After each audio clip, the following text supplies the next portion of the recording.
Hello, my dear student. In this question, it is mentioned consider a relational schema given below where EID of the relation dependent is a foreign key. EID of a relation dependent is a foreign key. So this one is the foreign key. Okay. And referring to the employee ID of the employee relation, referring to this one. And what is mentioned, assume that every employee has at least one associated dependent. यहाँ आपको mention है कि हर employ का एक associated dependent है in the dependent relation, और ये आपको क्वेरी गिवन है, consider the following relational algebra query. Pi employ ID employ minus pi employ ID join pi employee id equal to eid and employee dot age is less than dependent dot age from the dependent table. So first of all, this query, what this query, what giving, this query giving, can say inner query giving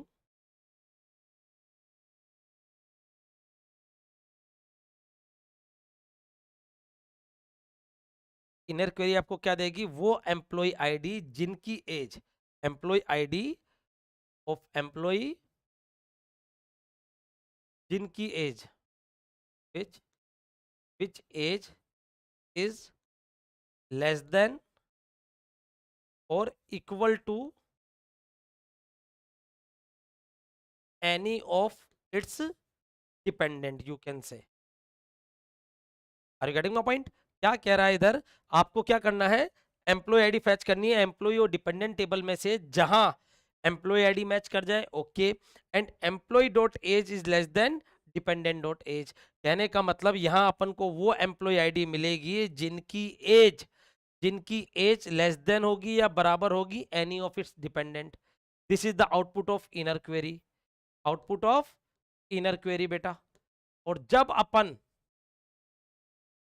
अपन इनको, इस inner query के output को total employ ID में से subtract कर देंगे, total employ ID में से सब्ट्रैक्ट कर देंगे तो क्या होगा, इधर अपन को less than or equal to वाले मिल गए हैं, तो मुझे क्या मिलेगा, the above query evaluate the set of employee ID of the employee whose age is greater than some dependent, all dependent, some of his or some of his her dependent, all of his or her dependent.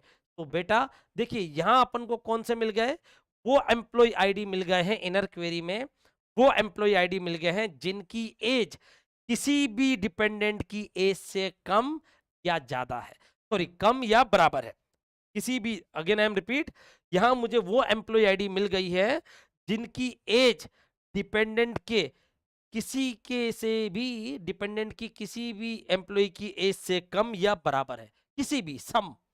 तो अगर मैं उसको total employ ID में से minus कर दूंगा तो मुझे वो एम्प्लॉय मिल जाएंगे जिनकी एज ग्रेटर देन है सभी डिपेंडेंट से.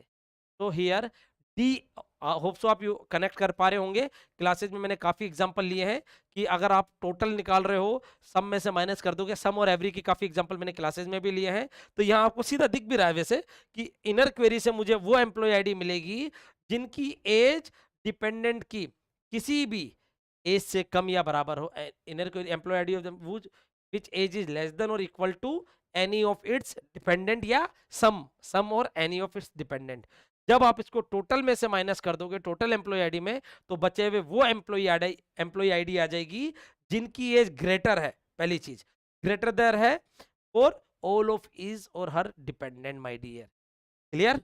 so here D is the correct answer for this question. Hope so you get it. Thank you everyone.